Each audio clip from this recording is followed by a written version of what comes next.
আরিয়ানের বন্ধু লাব্বাইক তাকে তারাবির নামাজের জন্য ডাকছে। মাকে বিদায় জানিয়ে সে তাড়াহুড়ো করে ঘর থেকে বেরিয়ে গেল। বাইরে বেরিয়ে দেখে তার আরও বন্ধুরা অপেক্ষা করছে। তারা একসঙ্গে নামাজের উদ্দেশ্যে রওনা হল। হুজুর ইতিমধ্যেই নামাজ শুরু করে দিয়েছেন। তারা চুপচাপ পিছনের কাতারে দাঁড়িয়ে পড়ল, কিন্তু কিভাবে যেন তাদের মধ্যে থেকে ফিসফিস শব্দ হল। মসজিদের সেক্রেটারি কোনো মতে 4 রাকাত নামাজ আদায় করে পিছনে গিয়ে তাদের ইচ্ছা মতো ধোলাই দিয়ে মসজিদ থেকে বের করে দিল এবং বলল, মাঠে যা, এখানে কি? এখানে যেন আর না দেখি। তারা মন খারাপ করে মসজিদ থেকে বেরিয়ে যার যার বাড়িতে ফিরে গেল। আরিয়ান মন খারাপ করে ঘরে বসেছিল। মা নামাজ আদায় করে এসে দেখলেন সে বসে আছে।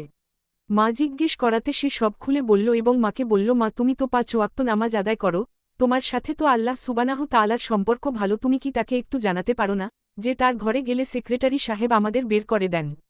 তাহলে কি বড় হবার আগে আমরা আর মসজিদে যাব না? মা আরিয়ানকে কোলে তুলে নিয়ে বললেন, না বাবা, আল্লাহর ঘরে ইবাদতের উদ্দেশ্যে যে কেউই যেতে পারে, এক্ষেত্রে কোনো বিধিনিষেধ নেই। যে তোমাদের বের করে দিয়েছে সে কাজটি না জেনেই করেছেন। আমাদের প্রিয় নবী হজরত মুহাম্মদ সাল্লাল্লাহু আলাইহি ওয়াসাল্লাম বলেছেন, মসজিদের ভেতর থেকে যদি বাচ্চাদের শব্দ না পাও তাহলে তোমরা ভবিষ্যৎ প্রজন্ম নিয়ে চিন্তিত হও। থাক, তুমি মন খারাপ করো না, তুমি মসজিদে যেতে থাকো। যেদিন আল্লাহ পাক তাকে হিদায়াত দান করবেন সেদিন সে নিশ্চয়ই তার ভুল বুঝতে পারবেন।